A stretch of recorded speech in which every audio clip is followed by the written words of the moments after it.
The war that wouldn't end. By the winter of 1914, Europe was trapped in a nightmare. The Great War, which many leaders had confidently claimed would be over by Christmas, had instead swallowed entire nations. From the North Sea to the Swiss border, an unbroken line of trenches cut through the continent like a scar. Young men who once dreamed of glory now lived knee-deep in filth, surrounded by rats, mud, and fear. The thunder of artillery replaced birdsong. Machine guns spat death faster than men could reload their courage. The old style of war with horses, honor, and heroism had vanished. This was industrialized death on an unimaginable scale. Generals sent waves of soldiers over the top.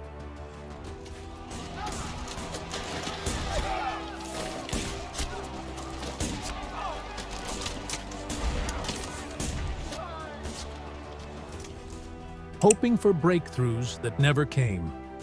For every inch gained, thousands fell. The front lines barely shifted, but the bodies piled high.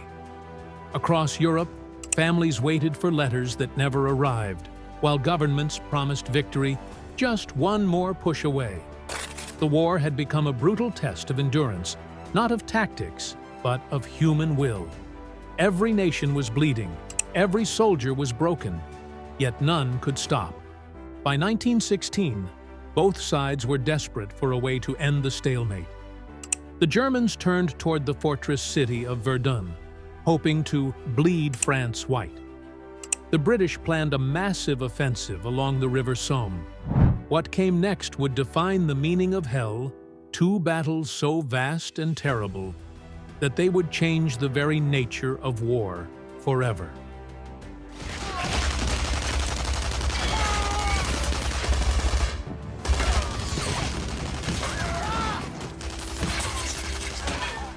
Welcome to History War Chronicles, where we uncover the forgotten stories that shaped our world.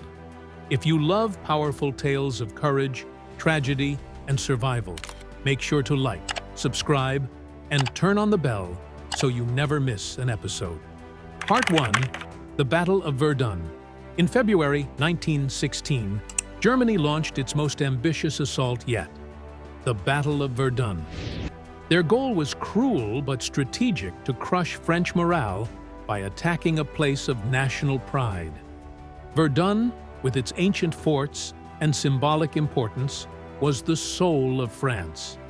The Germans opened with an apocalyptic artillery bombardment. Over 2 million shells rained down in the first week.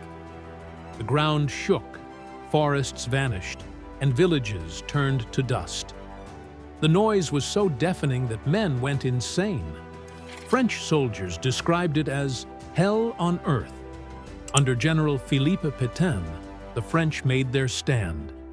"They shall not pass," he vowed, and the phrase became a national rallying cry. Supply trucks poured down the Sacred Way, the only road connecting Verdun to the rest of France. Every 14 seconds, another truck arrived with food, ammunition, and fresh troops to replace the fallen. For 10 endless months, Verdun became a meat grinder. Hills like Fort Douaumont and Mort-Homme were fought over again and again, changing hands dozens of times. The landscape was unrecognizable, a wasteland of craters, fire, and corpses. When the battle finally ended in December 1916, both sides had suffered over 700,000 casualties. The front line had barely moved, yet Verdun stood firm. Verdun became a symbol of courage, pain, and the senselessness of industrial warfare. It proved that this war was no longer about territory or victory. It was about survival. France had held its ground, but at an unimaginable cost. Part 2. The Battle of the Somme. While France endured Verdun, Britain prepared its own great offensive, the Battle of the Somme. The aim was to relieve pressure on the French and break through German lines once and for all.